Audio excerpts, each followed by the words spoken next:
Banyak yang sepele. Inilah 5 penyebab sholat menjadi tidak sah yang sering dilakukan kaum muslim. Kesalahan ini sering dianggap remeh karena terlihat sederhana, padahal dampaknya sangat besar terhadap ibadah kita. Yang pertama dan yang paling sering terjadi adalah saat mengucapkan takbiratul ihram. Banyak orang melafazkan Allahu Akbar hanya di dalam hati, tanpa suara sama sekali. Padahal takbiratul ihram adalah pintu masuk sholat. Minimal, lafaz tersebut harus terdengar oleh telinga kita sendiri. Jika tidak, maka takbir tersebut dianggap tidak sah dan otomatis sholat pun tidak sah. Ini bukan soal keras atau pelan, tetapi soal ada atau tidaknya suara yang keluar dan bisa kita dengar sendiri. Kesalahan kedua yang juga sering dilakukan adalah membaca surah Al-Fatihah tanpa suara, hanya dibaca di dalam hati. Padahal Al-Fatihah adalah rukun solat yang tidak boleh ditinggalkan.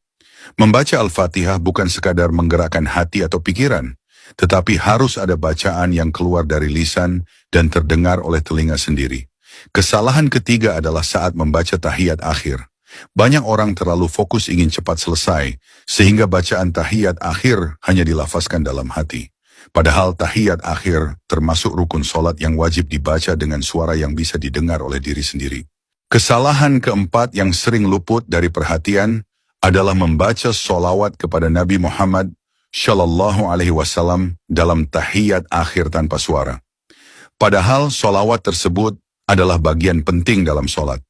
Sekali lagi, ukurannya bukan keras atau lirih, tetapi harus ada suara yang keluar dan bisa kita dengar sendiri. Kemudian kesalahan kelima adalah saat mengucapkan salam pertama. Banyak orang mengucapkan salam hanya di dalam hati, atau sekadar menggerakkan bibir tanpa suara. Padahal salam pertama adalah penutup solat yang wajib dilafazkan dengan suara yang terdengar oleh telinga sendiri. Semua kesalahan ini terlihat sepele, namun sangat menentukan sah atau tidaknya solat kita. Dari penjelasan ini, dapat disimpulkan bahwa sah atau tidaknya solat bukan hanya ditentukan oleh gerakan, tetapi juga oleh bacaan yang dilafazkan dengan benar. Semuanya wajib dilafazkan dengan suara yang terdengar oleh telinga sendiri.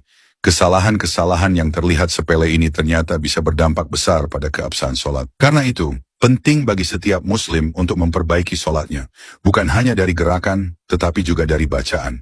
Ingatlah sabda Rasulullah Shallallahu Alaihi Wasallam bahwa siapa saja yang menyampaikan satu ilmu, lalu ilmu itu diamalkan oleh orang lain, maka pahalanya akan terus mengalir meskipun orang yang menyampaikan ilmu tersebut telah wafat.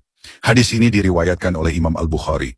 Maka jika ilmu ini bermanfaat, sebarkanlah agar menjadi amal jariah bagi kita semua.